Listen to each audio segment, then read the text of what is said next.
There are so many different energies that feel like they want to come through. Feels like Kuan Yin, like Merlin, like a dragon, like so many different. So we'll start with the star system 3.7 or 357.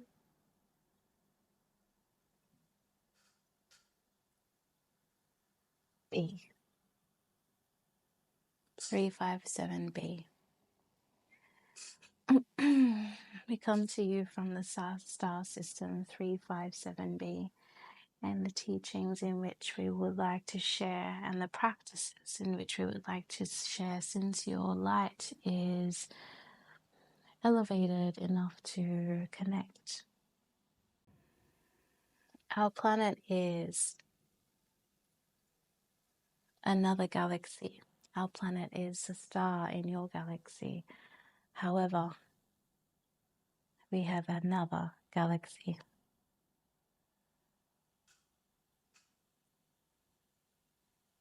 You may call it Series B, but we are 357B. There are many others.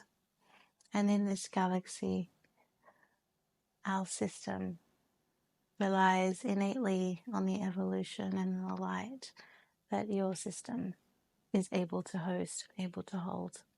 For we are the future of you.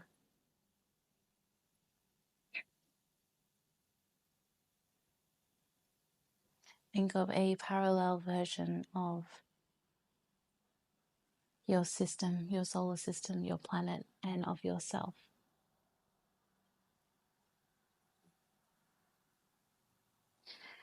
The light years and time and space is the only thing to separate us. However, our minds and our hearts are connected forever, as we share the same DNA and we share the same future. It is intertwined with each other. It is coexistence. Our messages are for you as such, in terms of creating the world that you would like to live in. For the timeline of which suffering and poverty and low vibrational existence has carried on for long enough.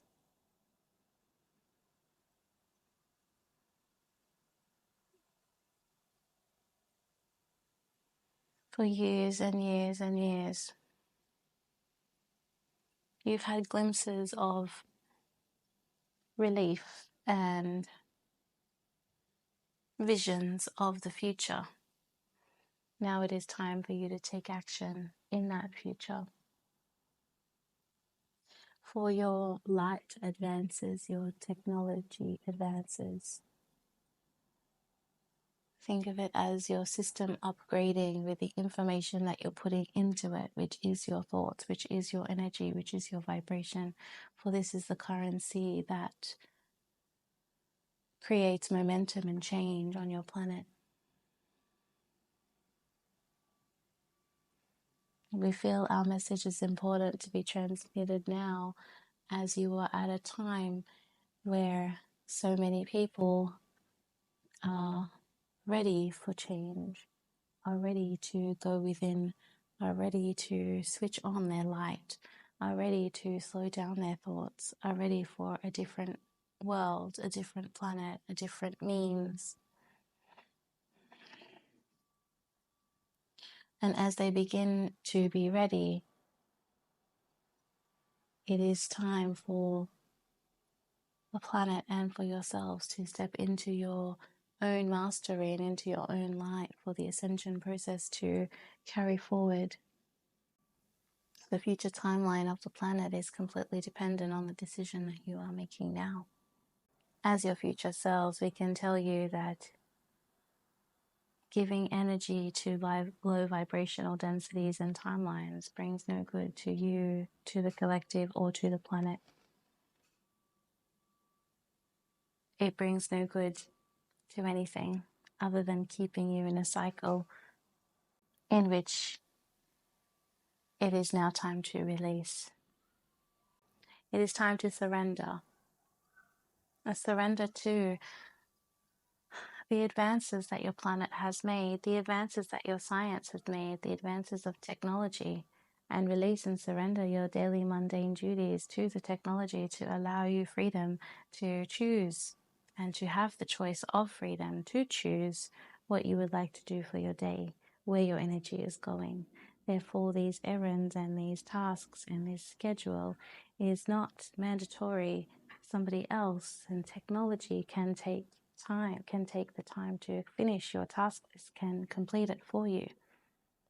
To surrender, to allow that to happen so that you can start reflecting and looking at the deeper meaning of who you are and where you are going. So when you are saying alien, we are only the future versions of you. Many of you understand that it is not foreign, for you have seen us in your dreams, you have seen us in your meditations, you have come and visited, you have played in the energy of our star system and of our galaxy, for we are connected. There is nothing alien about this. We encourage the self-reflection and growth and stepping into creatorship, which will steer the planet away from using the planet's resources, from funding areas and agendas that are not in alignment, because you are the creator and you are not relying on external factors to create anything for you. You are creating it yourself. You are creating it for the planet. You are creating it for the collective because you are a master. And it is time for you to step into this mastership. We are never far. We are always near. And we invite you to visit 357B. Do you have any questions? What's the best way for people to connect?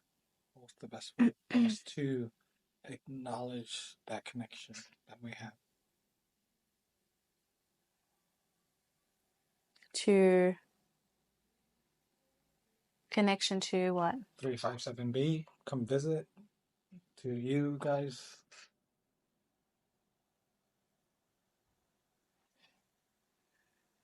Is it as simple as people creating the intent to connect? Having a clear intention of connection, of expansion, will allow us to connect. Creating a sacred space, using your Merkaba to travel through time and space to align and land at 357B.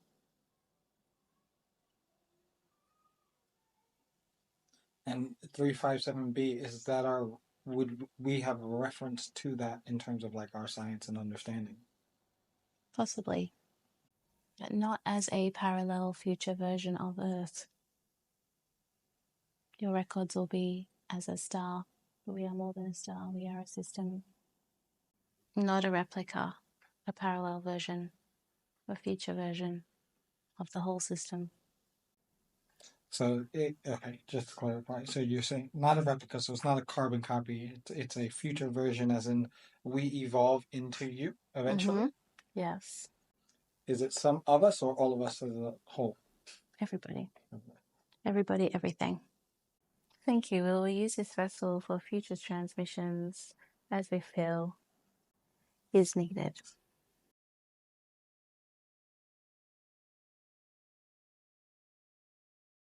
Earth now feels very elementary to where we end up. Mm-hmm.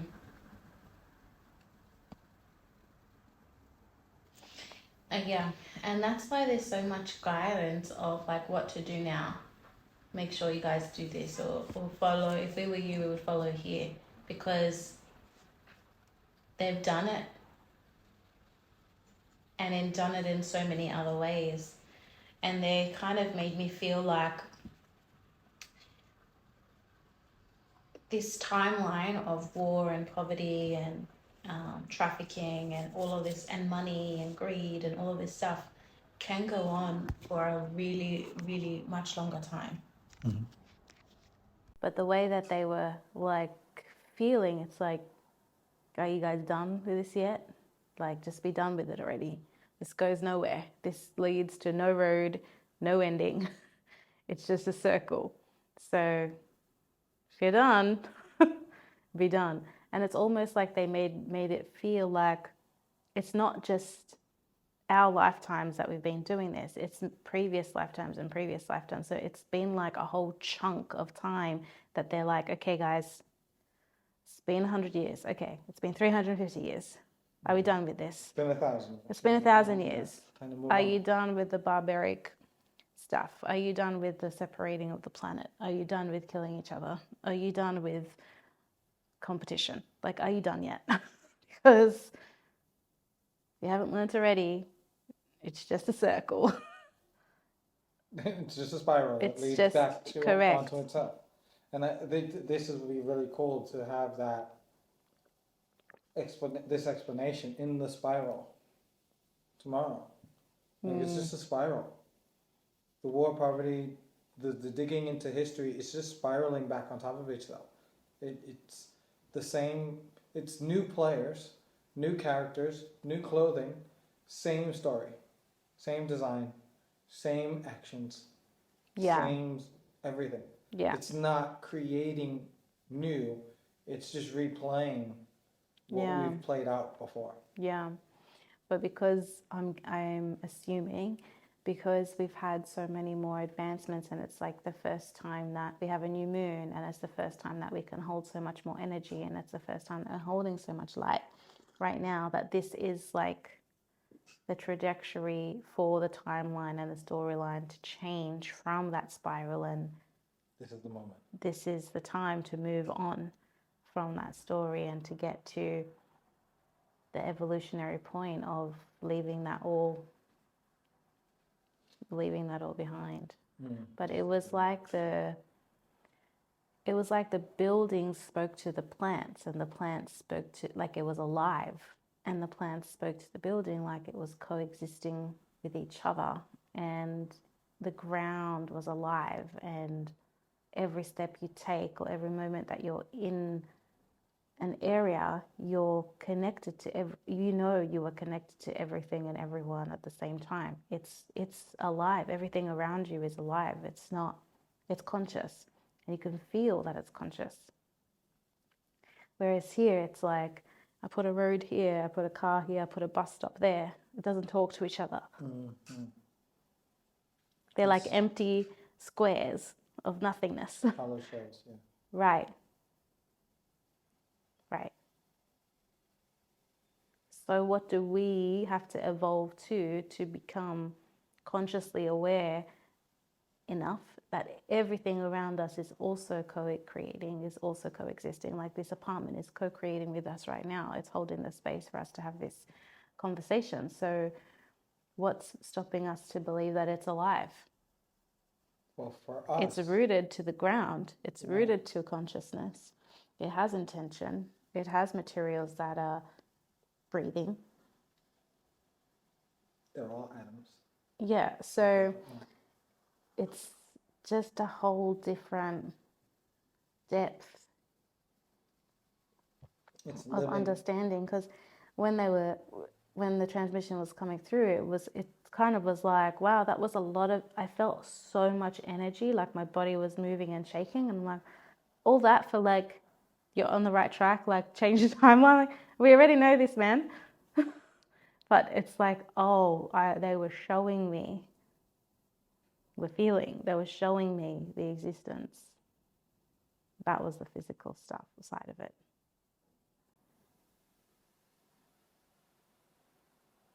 Knowing that you can create a place that is plants, building. Well, they're saying that someone like Merlin, or someone like Jesus, or someone like Mary, an ascended master, somebody like, an ascended master, let's say,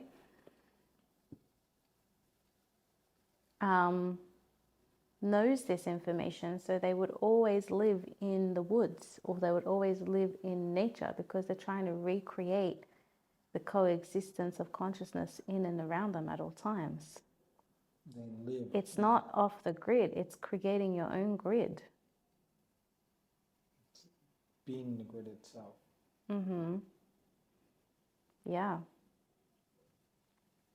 Yeah, because they would harness their energy and their power and their light, and then give back their energy, their power, and their light, because it's a co-creation.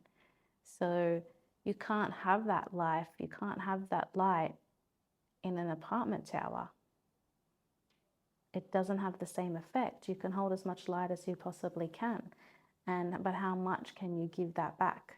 As opposed to when you're surrounded head to toe and complete surroundings of natural energy.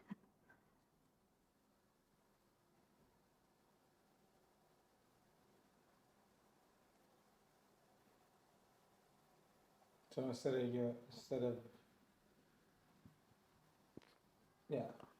so you merge with the land itself. You co-create with it. Mm-hmm. It's your co-creation source. This is like going in the caves or the forest. Going into caves is like, a lot of people have done it. A lot of ascended or enlightened beings go live in the caves, because they would be in full connection with inner earth, outer earth, life itself, creation itself. Correct. So if you compare it to living in a house or in an apartment that's separated from all of that, you are living in an empty shell. Yeah. Or a superficial shell. I know that they would go and live in nature, and I keep coming back to, like, is there a way to merge the two? Is there a way to not create the empty shell? Is it just as simple as covering it all in greenery and using natural materials, or is it like we need to fundamentally create something new? No, it's not about filling your house up with plants, although that would help.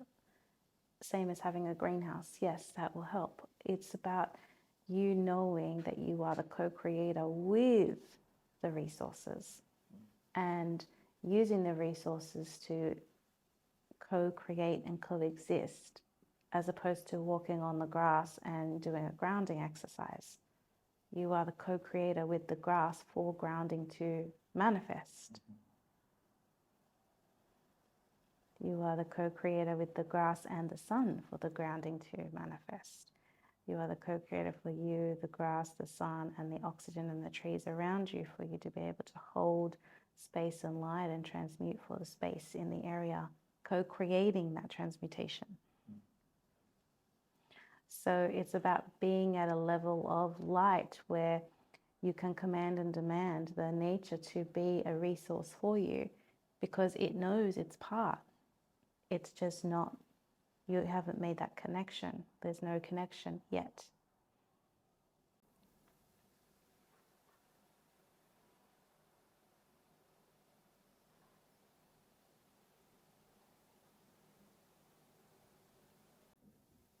So if you think of houses or apartments or whatever as empty shells, because they are until you fill it with something,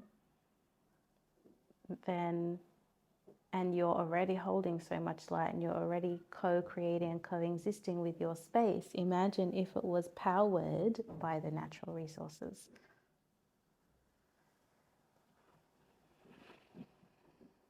It's not about the decor.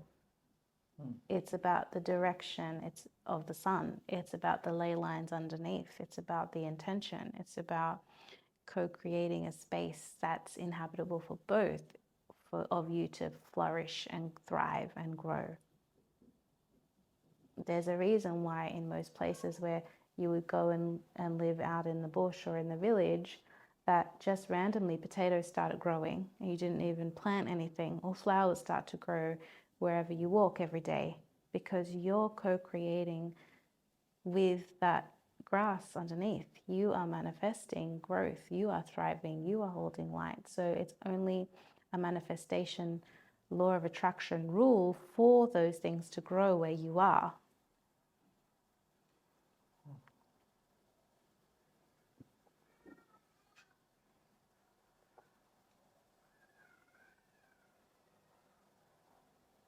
The closest example that they're giving me is like people on a rice field, people that live on rice paddies, that they're connected to the greenery, they're connected to the rice, they're connected to the fields, they're connected, they live there. They don't move away from there. The disconnection is that most of them don't even eat the rice that they harvest. So they're not able to reseed or replant anything more because that part of it is transactional. They're not hosting that as a growth opportunity for themselves to thrive. Yeah. They're not completing the loop. Right, but that's the closest example that we have in this planet right now is that the grounds are gifting to that family or to that household as they are putting their hands and their hearts back into the ground. That's a coexistence, co-creation loop. But it could be so much more.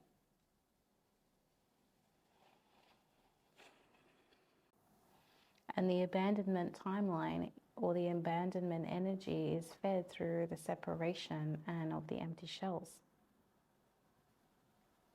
That's the feeder of the abandonment timeline, is separation. Separating property, separating bedrooms, separating land, separating your physical living space.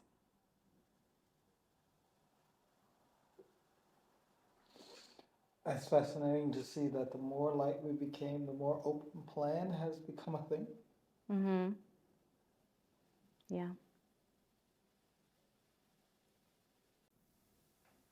Yeah, because you want to eat where you cook and you want to entertain where you eat and you want to have inside and outside. You want the outside to come in.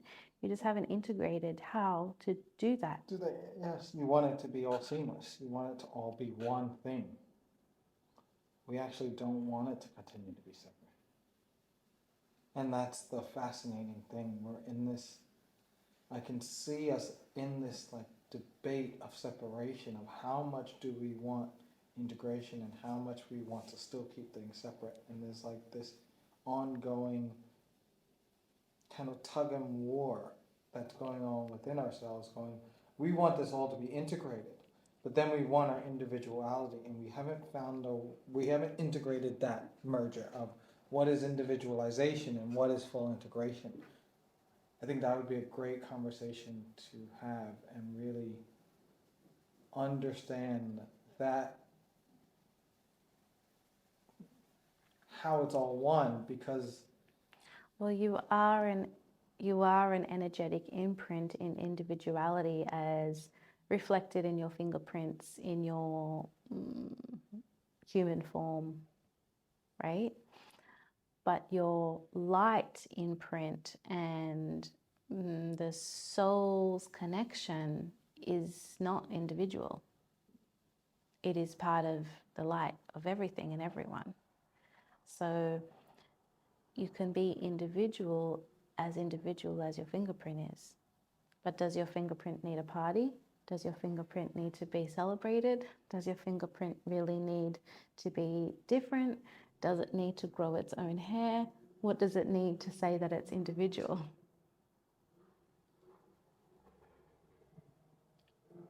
And when you understand that your sole purpose is experience in an individual perspective, but to give back that information and that lesson and that teaching and that shared experience back to the collective to heal timelines, to teach many lessons, then your individual perspective is always for the greatest good of the community, of the collective. You have chosen to have this individual experience for the collective.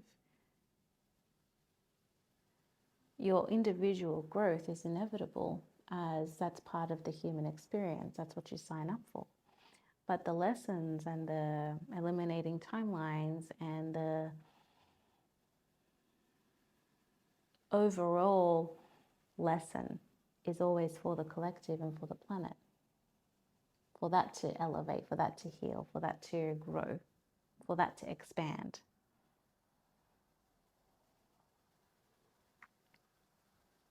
So you can be as individual as you want with a hairstyle or a fashion outfit or your choices in life. But that perspective is still going back to the collective, whether you're aware of it or not. It's connected. So I just had a thought, but I wanted to express. So the actual living your individualized quote unquote destiny is the highest way to repay the collective and the planet, because the lesson is for all, expansion of all. Correct. So you chose those individual expressions and experiences for that specific reason.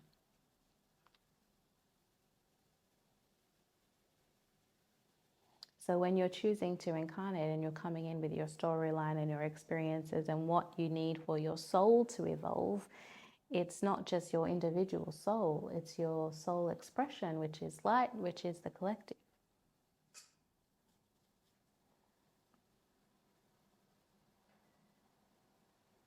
That's why when you are healing, you heal for the collective.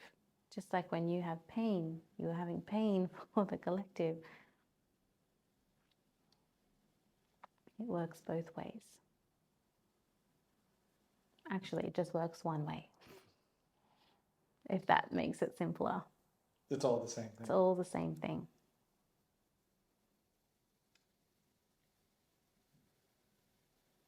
And most of the time, it's the same teachings or the same lesson in your lifetime over and over again. You're just having a different individual perspective and experience of it as a man, as a woman, as an auntie, as an uncle, as a grandmother, as an adopted child, as an orphan, as a bird, as a whatever.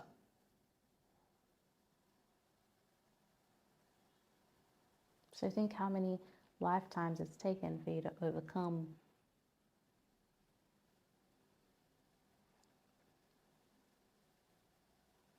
And how many times you've played out the same story from different perspectives to heal the collective. And how many others are doing the same thing. Because the more healing we send to that timeline, the more it will evolve and grow. And the more it will evolve and grow, the less people have to go and participate in those timelines, because we have expanded into greater, more expansive timelines than the more restricted ones. Correct. You are not burning each other at the stake anymore.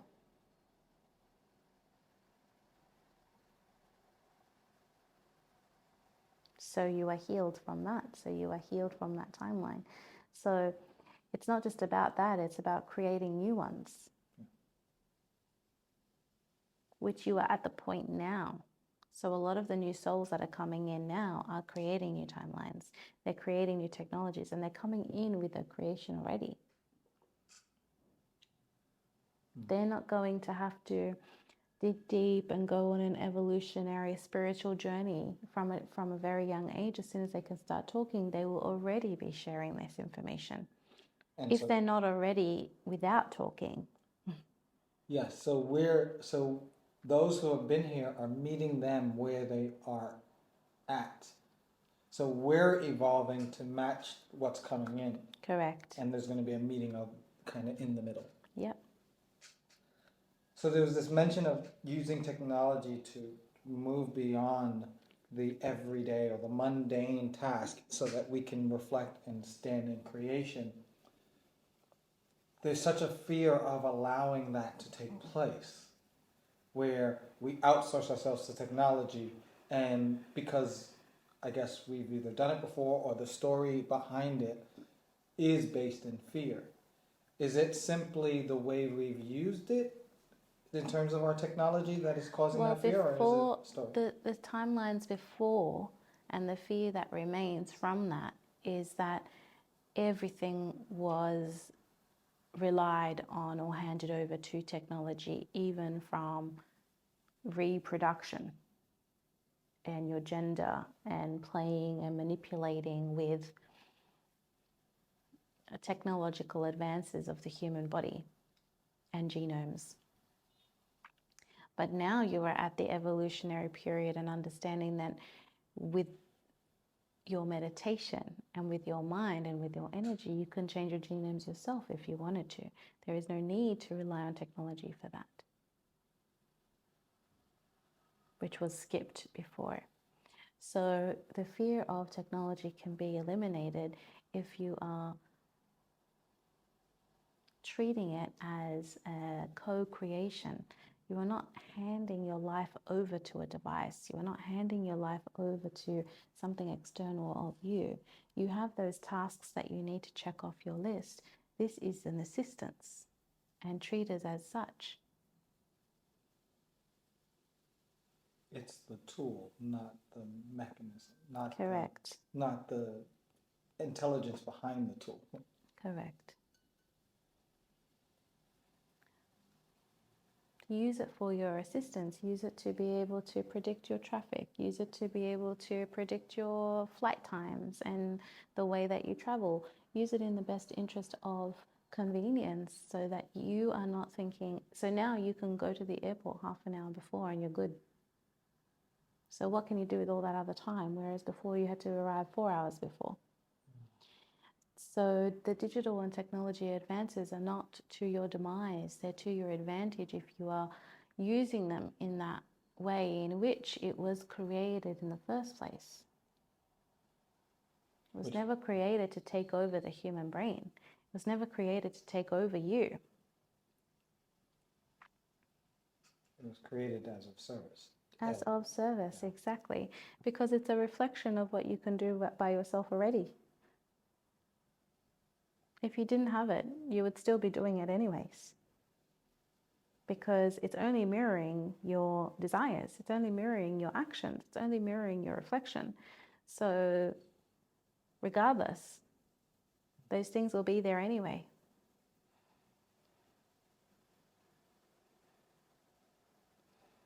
Think of the digital technology as your extra digits. It's an extra pair of hands for you to free up yourself so that you can communicate, so that you can go internal, so that you can pick the food that you want to eat with your hands, that you can create the meal that you want to create, so that you can touch the ground and be outside and swim in nature and feel the environment around you. Use it to be the greatest you, not make it you. Correct. Correct. It's an assistant. It's not a takeover and it's not a reliance. So that's where the fear comes from, and that comes from your parallel universe of what you would call greys or another race. So we already did that. Just trust and believe that you have already been there, done that, and learned the lesson. There's no need to carry on with that.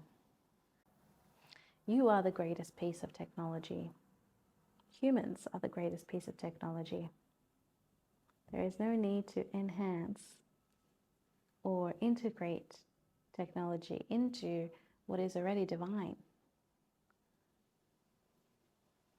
And if you're not at your lightest point or at your divinity, then it's time for you to make a path to get there. But it's not about putting external or foreign objects into your body. It's about your own light, eliminating your fears, releasing ego, releasing judgment, letting in love, letting in emotion, chakra alignment, allowing it to flow.